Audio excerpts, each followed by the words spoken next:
Salam dostlar. Bugün isə heyvanlarda qeyri-cins çoxalmanı izah edəcəm. Bugün heyvanlarda qeyri-cins çoxalmanı iki növünü izah edəcəm. Fragmentasiya və tumurcuqlanma. Bundan sonra daha çox video gələcək. İnsanda həzm sistemi, başqa heyvanlarda həzm sistemi necədir, onlar da gələcək. İndi isə heyvanlarda qeyri-cins çoxalmaya keçək. Bundan sonraki video böyük ehtimal insanlardakı həzm sistemi olacaq. Və insanlarda həzm sistemi necə gedir, onu izah edəcəm. Məsələn, ağızdakı fermentlər, amilaz, maltaz, lizazim kimi onları. İndi isə keçək videoya. Heyvanlarda qeyri-cinsli çoxalma. Birinci qeyri-cinsli çoxalmanın tərifini eləyək. İlk olaraq qeyri-cinsli çoxalma nədir, onu anlayaq. Qeyri-cinsli çoxalma tək bir fərdin iştirakı ilə gedən çoxalma prosesi qeyri-cinsli çoxalma adlanır. Yəni, çoxalma tək bir fərdin iştirakı ilə gedir. Bu da qeyri-cinsli çoxalmadır. Cinsi çoxalma da iki fərdin iştirakı ilə gedən çoxalmadır.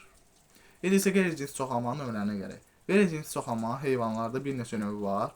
Bunlarda ikisi də tumurcuqlanma və fragmentasiyadır.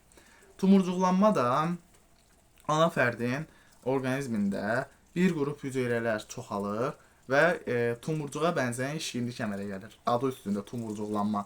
Tumurcuğa bənzəyən şişkinlik əmələ gəlir. Sonra da o inkişaf edib yeni bir orqanizmə çevrilir. Sonra da ana fərddən qopub düşür və yeni bir orqanizm inkişaf etmiş olur. Bu da qeyri-cins çoxalmadır, çünki tək bir fərddə gedir. Bu da bağırsaq boşluqlarda, hidrada, mərcanlarda gedir. Yəni hidrada, mərcan poliplərində daha doğrusu gedir, bağırsaq boşluqlarda yəni. Sonra da fragmentasiya. Fragmentasiya da qeyri-cinsi çoxalmanın bir növüdür. O da bir fərdin iştirakı ilə gedir və məsələn bir orqanizm fikirləşin. Məsələn, yassı qurdlarda həlqəvi qurdular ya da dərsi tikanlar, onlardan birini fikirləşin. Çünki bu fragmentasiya bu orqanizmlərdə gedir.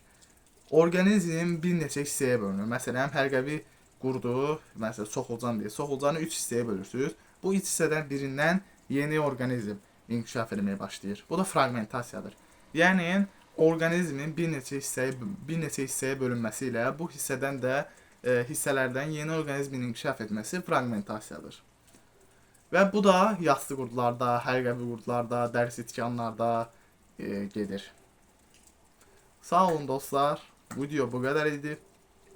İnşallah buradan faydalı bir şey əldə edə bilmisinizdir. Sağ olun, var olun. Bundan sonra da daha çox video gələcək.